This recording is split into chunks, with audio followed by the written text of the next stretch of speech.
سابقہ صدر پاکستان محترم جناب آصف علی زرداری صاحب کی حیات مبارکہ پہ مختصر نوٹ۔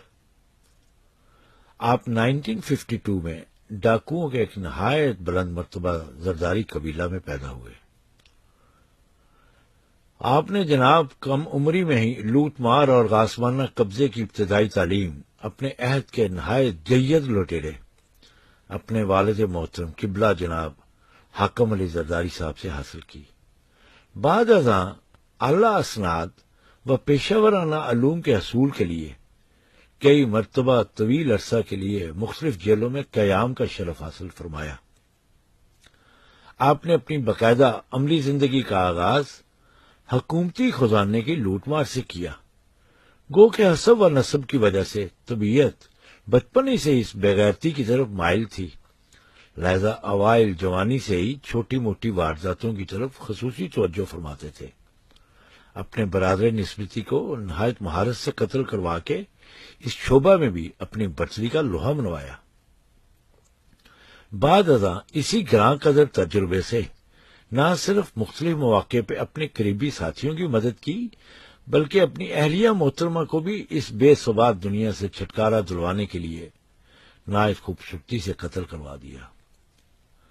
آپ اپنی انہی اعلیٰ صلاحیتوں کے سبب صدر پاکستان کے جلیل قدر عہدہ پہ 5 سال سرفراز رہے اور اپنے دور اقتدار میں کمیشن کھانے کے جدید طریقے وضع کیے، کرپشن کو سائنسی بنیادوں پہ استوار کیا اور سیاسی کرپٹ نظام کی مضبوط بنیاد رکھی۔ یہ ان کے بڑے بڑے کارنامے ہیں۔ غریب پرور ہونے کا ثبوت اس بات سے ملتا ہے کہ غریب کلرک کے سر پہ دستے شفقت فرمایا اور اس سے مل کر نہ صرف سرکاری اراضی بلکہ بے اختیار عوام کی زمینوں پہ بھی نہایت وسیع القلبی سے قبضہ کیا اور اپنی محنت سے کمائی ہوئی خطیر رقوم کو غیر ممالک میں منتقل کرنے کے عمل کو باقاعدہ آرٹ کا درجہ دیا۔ اس صنعت میں نہ صرف اپنے عہد کے سیاست دانوں اور سرکاری افسران کی مدد و تربیت فرمائی، بلکہ معروف ماڈل گرلز اور فنون لطیفہ سے وابستہ افراد کی بھی عملی رہنمائی فرماتے رہے۔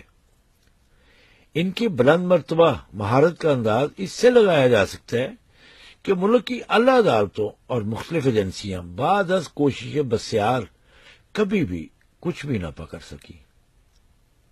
الغرض موصوف کی شخصیت ایک درسگاہ کا درجہ رکھتی ہے۔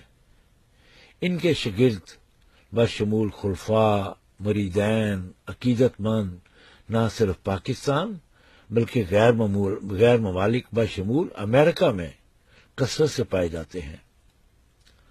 گزشتہ برسوں پاکستان کے موجودہ وزیر اعظم جناب نواز شریف صاحب بھی ان کے دستے مبارک پہ بیعت ہوئے، مگر بعض ازاں پیدائشی کند ہونے کی سبب راندہ درگاہ قرار پائے۔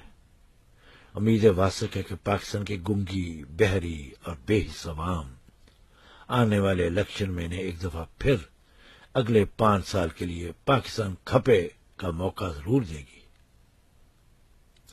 میرے اس ویڈیو کے تجزیہ نگار کے قلم سے بہت شکریہ۔